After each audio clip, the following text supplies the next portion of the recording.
And we're going to be talking to NFL analyst Cynthia Frelund. What's up, Cynthia? How you doing? We are good. How are you?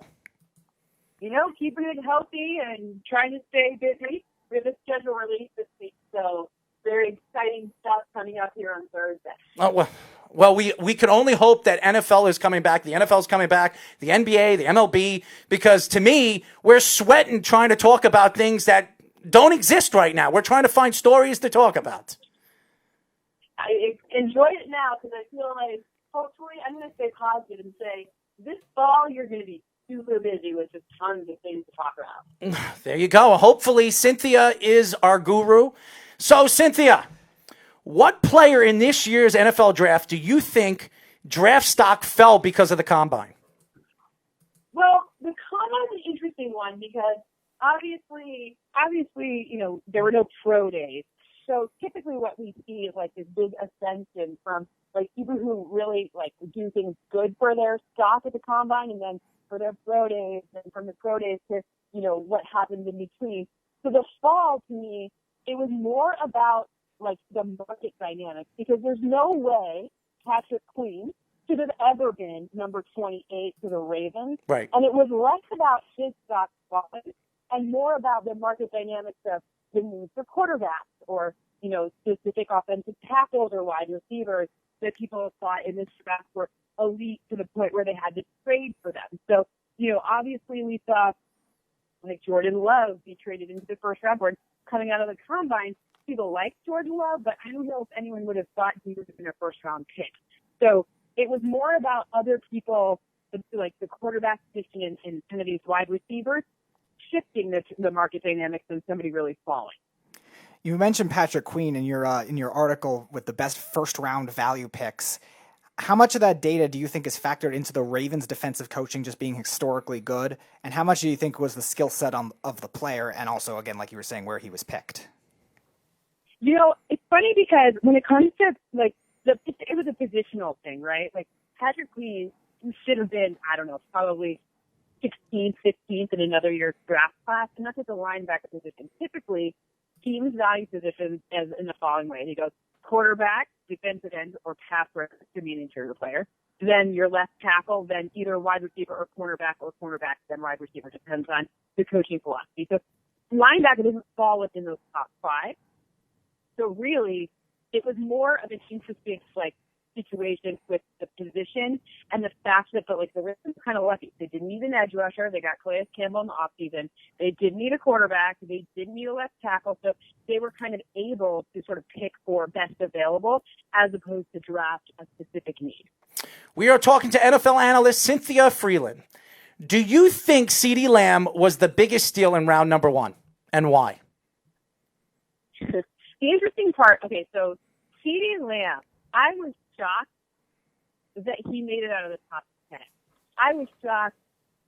Obviously, look, some interesting things didn't happen. The top of the draft was considering, remember just 2 weeks ago, we thought there were going to be trades maybe up to as high as pick number 2 with Washington or pick 3 with the Detroit Lions, but none of that happened. So it became a little chalky. What was more interesting to me was that he wasn't the first wide receiver, really taken, or that it wasn't him or Jerry Jeudy that was the first wide receiver taken.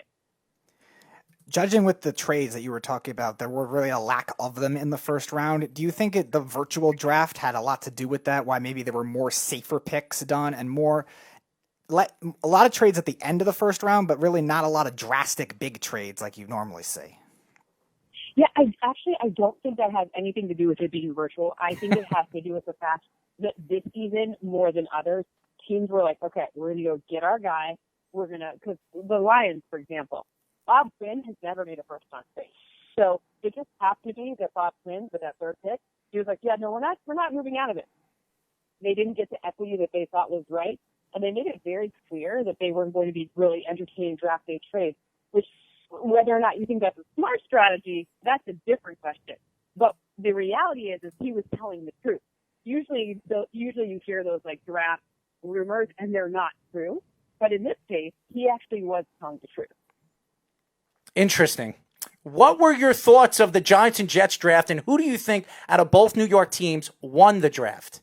I'm not going to lie to you. I mean, I think that the Bills probably won the offseason overall and then have a first round pick, but they got Javon Diggs. That's part of their first round pick, right? So Right. I factor that into it. And the Bills draft is really, really good. AJ Epinesa in the second round, and their defensive front, like immediate impact, immediate adding use, something that could be really good for them going forward. Epinesa had the most quarterback hits in the Big Ten last year at Iowa. Like, he's a really interesting prospect. He's a really interesting player. And in that, I mean, Nick Sherman is a really good defensive coach. So I actually think that the Bills really won all of it. But essentially, I think both the Jets and the Giants, they made really good developmental picks. They got the right players. I mean, Xavier McKinney, who the Giants drafted in the second round, that safety, technically he's a safety, but he's also like a nickel linebacker. He has it's a diverse resume in his Alabama career. So you could see him playing a lot of different positions of need from day one. So that's a huge addition to their team. They also did a good job addressing needs. Take the best tackle available. Yes, it's number 4. Yes, it's a high pick, but just do it. And I can say the same thing about the Jets, right? Give Sam Darnold some protection. He clearly needs it. Both quarterbacks need it, right? And then, add at positions of need throughout the rest of the draft. Neither one, to me, the Jets draft is probably not, I'm going to say the word as sexy. They did get a wide receiver, but they could have gone super sexy and taken that premier wide receiver first. But I think they made this smart move by taking the tackle first. Now, we have a lot of fans that call this show, and one of them, he's a big Dallas Cowboys fan. And for some reason, he thinks the Dallas Cowboys struck out in this year's draft, which they were on top of my draft board as one of the top teams, one of the top 5 teams that had a wonderful draft.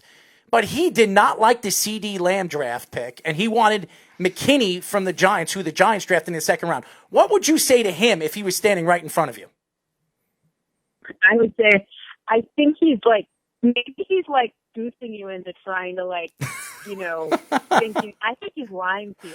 I think he's trying to fleece you somehow, because not only was the CD Lamb pick exceptional, but then they followed it. Remember, they had a pick 2 or 3 slots ahead of the Philadelphia Eagles in the second round. The Eagles, who needed a corner, and they snatched up a corner there. Look, they did lose one of the better corners of the league, obviously now in Miami, and they do need to replace that. It is still an area of need. Let me be clear. However, with that offense, yikes! I think he's fleecing you. Speaking of Xavier McKinney, who he wanted, you ranked him for the Giants as the best analytical value of the second round and third round, just day 2 draft picks. Now, the Giants improved their corner depth in the offseason with James Bradbury and also still have some other young corners. Do you expect him to play a lot of that slot corner role that you were emphasizing earlier? Or do you think, in terms of him playing a natural safety position, how do you think the numbers would match up if he were to play just the raw safety position?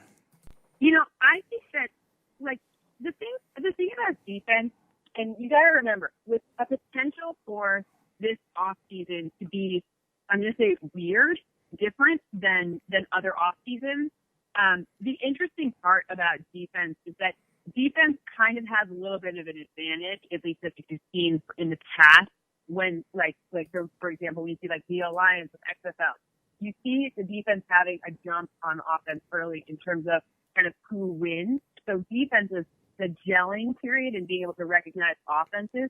That period is a little shorter for the defense than for the offenses overall. It's not true everywhere, but on the average. The interesting part about how Xavier McKinney could fit in is he's seen so much more. He's been in pro style situations, so his learning curve theoretically should be shorter than other people. So that, he can play nickel linebacker, he can play safety, sure. He'll play all of them. They will figure it out. They have the people to understand. You remember, one of the things you didn't bring up was actually Blake Martinez, who's a linebacker, who they also acquired this offseason from Green Bay. Martinez is really good in the middle of that defense, and I think he'll be a strong presence to sort of help out McKinney and kind of figuring out the middle of the field. So I think that while he'll probably, free safety, sure, okay, but he'll be listed as that. I'm sure that's how they'll have him listed. I think I would expect a lot of smart usage by Joe Judge. I don't think it's going to be straight one position. I think it's going to be like, let's rotate him around and figure out where we can get the most out of him everyone. We are talking to NFL analyst Cynthia Frelund. Now, Cynthia, I know everybody keeps talking about the winners and losers of this draft, and I was one of the guys that picked my 5 winners and my 3 losers. So I'm going to ask you, in this year's draft, 2020, the first virtual draft the NFL has ever produced, who was your 5 winners and who are your 3 losers in this year's draft? Okay, so I would say winners go Vikings. I would say, I'm going to say the Bills. I'm going to say Vikings, Bills. I know they didn't have a ton of picks, but I thought the Arizona Cardinals, they really did a nice job as well. I thought the Saints did a really good job. It sounds weird, like, it's strange to me to pick ones that, like, obviously the Vikings had 15 picks, which was the most since we've gone to a 7-round system since 1994. Mm-hmm. But other than them, it was about making smart picks.